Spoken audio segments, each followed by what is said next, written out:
कहो काफिरो भला देखो तो,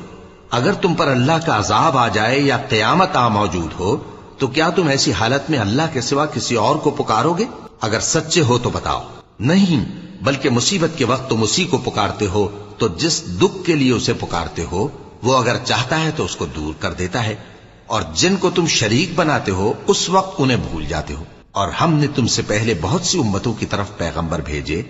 फिर उनकी नाफरमानियों के सबब हम उन्हें सख्ती और तकलीफों में पकड़ते रहे ताकि आजिजी करें।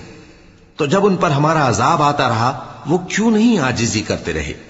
मगर उनके तो दिल ही सख्त हो गए थे, और जो काम वो करते थे शैतान उनको उनकी नजरों में आरास्ता कर दिखाता था। फिर जब उन्होंने उस नसीहत को जो उनको की गई थी फरामोश कर दिया तो हमने उन पर हर चीज के दरवाजे खोल दिए, यहां तक कि जब उन चीजों से जो उनको दी गई थी खूब खुश हो गए तो हमने उनको